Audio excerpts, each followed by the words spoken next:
Então o senhor não vai fazer nada como o Bukele. Mas eu não sou o Bukele. Eu sou brasileiro, meu nome é Renan Santos. Eu não sou neto de palestinos. Eu tenho outra família, eu nasci na Moca, eu moro no Brasil e eu vou criar políticas de segurança muito duras para destruir o crime num contexto brasileiro. Não adianta achar que é uma regra de 3. Porque senão eu vou falar o seguinte, olha, um país que virou uma ditadura foi a Venezuela e um dos momentos para a criação da ditadura foi o senhor Hugo Chávez crescer a economia de maneira artificial e aplicar políticas sociais. Isso significa que se eu aplicar políticas sociais e crescer o país economicamente eu vou virar um ditador? Não. Isso significa que eu vou ter que deixar de fazer políticas econômicas e sociais para crescer um país? Não. Eu estou só falando que uma coisa não precisa ser correlacionada com a outra. Você pode ter políticas de segurança séria e você pode ser um democrata. E essas coisas cabem numa democracia. Você não está vendo eu falar, vou sobrepor a democracia brasileira em nome do meu... Não, o combate ao crime, inclusive, é uma maneira de garantir a existência da democracia brasileira. Estamos exatamente no Rio de Janeiro. Existe democracia plena no Rio de Janeiro? Com aquela turma toda que foi presa lá na LERJ, a própria Polícia Federal que falou que havia uma relação muito clara entre Comando Vermelho e o Bacelar, TH Joias na campanha do Flávio Bolsonaro, TH Joias que é do Comando Vermelho na campanha do Flávio Bolsonaro. Existe, qual é o modelo democrático aqui? Há uma ficção de democracia nesse sentido. A melhor maneira de garantir a democracia é você garantir que os instrumentos republicanos do Estado funcionem. Senão você não tem nada. Eu fui para uma cidade no Ceará que chama Santa Quitéria. Essa cidade foi tomada pelo Comando Vermelho. O prefeito ganhou a eleição usando o Comando Vermelho. Ele importou aqui do Rio de Janeiro um monte de bandido. Dos bairros abandonados, não é isso? Não. Isso é Uraponga. Santa Quitéria é uma cidade que tem urânio. Inclusive, eu acho que tem um parente do Kassab lá, próximo, que ainda atua na área. Santa Quitéria, o prefeito ganhou a eleição chamando membros do Comando Vermelho para participar, servindo como capangas, impedindo que as pessoas votassem. E isso não é opinião minha, ele foi afastado por conta disso, pegaram a relação com o Comando Vermelho. Como é que eu vou atuar ali?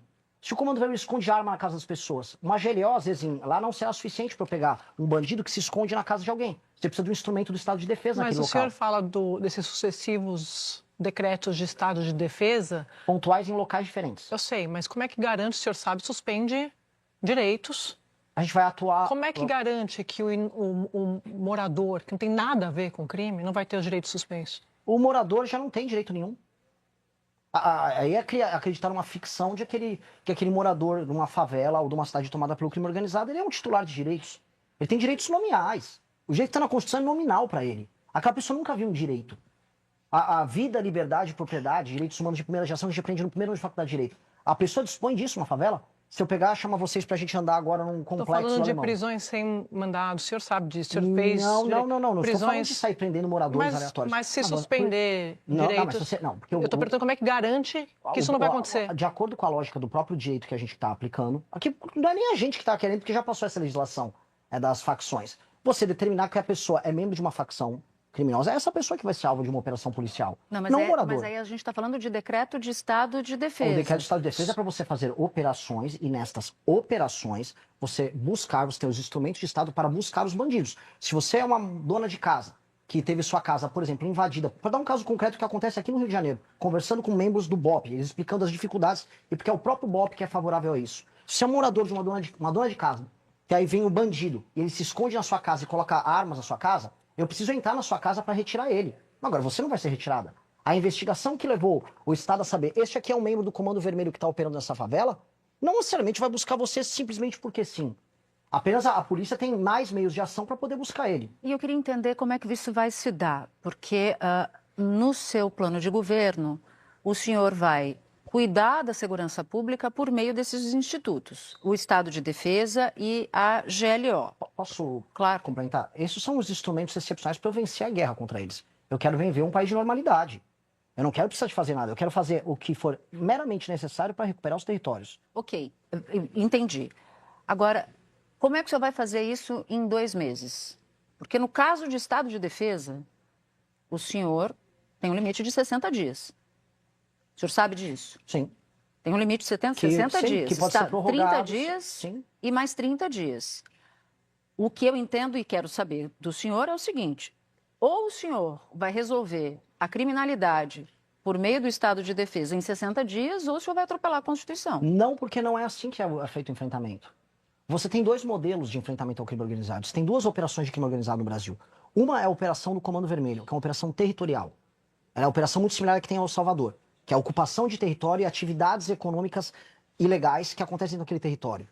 Essa é uma operação mais fácil que o Estado de Defesa debela ela de maneira mais intensa. Eu consigo pegar todos os grandes nódulos, as regiões em que eles têm boa parte do faturamento, em um período de tempo menor, eu consigo tocar as operações e fazer isso. A do PCC é diferente. A do PCC é o que eu chamo de operação vertical, porque a infiltração deles é institucional. É o que torna um país um narco-estado. É mais parecido com Colômbia, como houve problema com eles, é parecido com o México. Na infiltração vertical, olha só o trabalho de articulação do Estado que você tem que ter. Você tem que ter o trabalho de inteligência com a COAF, você tem que ter um trabalho de divulgação da Polícia Federal, você vai ter que detectar dinheiro que entra e sai, você vai ter que fazer compromisso de cooperação com outras nações. Por exemplo, Holanda, eu encontrei o embaixador da Holanda, encontrei, não sei se é tipo, um corpo diplomático holandês, reclamando, olha, a droga vai parar no porto de Roterdã, porque o PCC exporta a droga que sai de São Paulo e vai para Roterdã. Então eu tenho que falar com outras nações. Eu tenho que ir com a Bolívia lá na fronteira, evitar a entrada da droga, e eu tenho que ter a Marinha atuando lá no rio Amazonas, na bacia amazônica, para evitar a entrada de droga por via fluvial. Eu tenho que ir no Porto de Santos, eventualmente fazer lá no Porto uma intervenção, porque a droga é escoada por lá. Eu tenho que recuperar o território da Baixada Santista. Eu estou fazendo compromisso com polícias de estados diferentes, o uso de forças armadas, tanto a aeronáutica quanto a marinha, em áreas diferentes, a atuação da nossa força diplomática em áreas diferentes. Eu estou falando de uma atuação hipercoordenada com diferentes órgãos do governo, inclusive com outras nações. Agora... Então, o que eu quero dizer, desculpa Sadi, é que é muito complexo. Então, cada remédio para cada área é diferente. Agora, o Estado de Defesa, ele representa a resposta para a reocupação de algo que é constitucional, que é o controle do nosso próprio território. Agora... Eu preciso retomar o meu território. Viver Desculpa, Sadi, mas 5 segundinhos. Eu já passo a bola. Não é o mal de cara que faz live, eu gosto de falar. Se eu não recuperar o território, eu não estou cumprindo eu estou prevaricando como presidente. Eu preciso recuperar o território, senão o Brasil não é um país. Agora, candidato, como é que vai fechar essa conta? O senhor falou dos superpresídios, tá? Isso tem aos montes nas falas do senhor, está no plano de governo. O senhor se inspira no Secote, falando em El Salvador. Isso eu gosto muito. Então, o senhor acabou de repetir isso aqui. Mas como é que vai fechar essa conta? Porque o senhor promete cortar 3 trilhões. O senhor quer construir superpresídio. De onde vai sair esse dinheiro? O novo regime fiscal, o corte de gastos não é...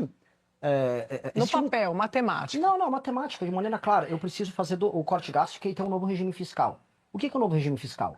Tudo aquilo que envolva gatilhos para aumento automático de gastos, por exemplo, as indexações e as vinculações, eles vão virar corte, a redução deles vai virar superávit. E eu vou resolver questões orçamentárias com esse superávit. Tudo que for corte de gasto, vira aumento em investimento. E presídio é um gasto que o Estado vai ter que fazer um investimento em infraestrutura para receber esse corpo prisional. Então, eu vou ter que gerar espaço fiscal para investir nisso também. Quanto que gasta hoje? Qual é o gasto hoje com presídio? Eu não sei estimular aqui quanto eu gasto com presídio. Eu sei que eu preciso construir de 300 a 500 mil vagas. O senhor tem o senhor está falando das vagas, ainda falando de violência. Eu queria falar um pouco de feminicídio. O senhor acompanha os números. A gente viu uma redução dos crimes violentos como homicídio, latrocínio em 2025, mas feminicídio na contramão subiu, bateu recorde no ano passado. 4%. 4 mulheres morrem em média no Brasil por dia. Eu li o programa de governo do senhor, se eu estiver errado, o senhor me corrija, mas não tem nada sobre feminicídio. Eu queria saber qual que é o plano do senhor para combater o feminicídio. Não só feminicídio, como violência contra a mulher como um todo, ele está inserido no contexto da Lei de Responsabilidade Gerencial. O que é Lei de Responsabilidade Gerencial? É uma série de metas que nós vamos estabelecer. Inclusive, eu não sei se haverá tempo de a gente falar desse tema, que para mim é um tema central nosso para o enfrentamento de oligarquia, que é o sistema de metas para municípios e estados. Eu vou pegar quem está fazendo muito bem a lição de casa na questão do feminicídio e violência contra a mulher. Novamente, alguém que está apoiando o meu adversário, Flávio Bolsonaro, mas eu tenho que ser justo. Tanto o prefeito Ricardo Nunes quanto o governador Tarcísio. Mas por que não tem nada no plano do senhor? Específico? Porque isso está no sistema de metas. O senhor não acha que o feminicídio... Não, porque a maior parte das políticas são estaduais e municipais para atender isso. Mas o senhor não acha que... Eu acabei de dar os números. O senhor acompanha o tema de segurança, de combate à violência. Isso não deveria ser destacado? Eu destaco nas minhas falas, eu tenho vídeos gravados, eu tenho participações em congressos e eventos que eu trato desse assunto. Mas o senhor tem algum problema contra a palavra feminicídio? Não, eu tenho um problema muito específico contra querer ficar fazendo proselitismo, fingindo que se preocupa, como é o caso do Flávio, que ficou querendo dar celular agora para falar que gosta de mulher. Mas porque você falou, não quero fazer proselitismo fingindo que me preocupa. O senhor não se preocupa? Não, me preocupo, mas não vou fazer proselitismo vagabundo.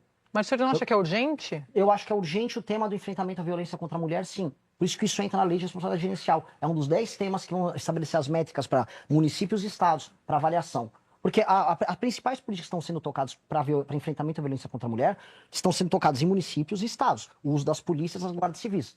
A política que está sendo tocada em São Paulo vai ser o padrão para a gente estabelecer como a métrica geral para a lei de responsabilidade gerencial nos municípios. Se você tem vontade de montar um canal de cortes para ajudar a divulgar as ideias do MBL e da missão, eu tenho um treinamento 100% focado mostrando como você pode sair do zero sem saber nada de edição, thumbnail, até você monetizar um canal de cortes e além de estar ajudando no projeto, também ser remunerado por isso. No mês de maio, por exemplo, o canal Inevitável Cortes faturou mais de 30 mil reais apenas de AdSense. O Felino Missionário e o Missão Avança, ambos fizeram mais de 1 milhão de visualizações e faturaram acima dos 14 mil reais. E se isso te interessou de alguma maneira, é só clicar no primeiro link da descrição desse vídeo, ou então ler o QR Code que está aparecendo aqui no meio da sua tela agora, onde eu vou te explicar de maneira mais detalhada como você pode começar o seu próprio canal de cortes. Se você gostou do vídeo, não se esqueça de deixar o like e se inscrever no canal. Obrigado e até o próximo vídeo.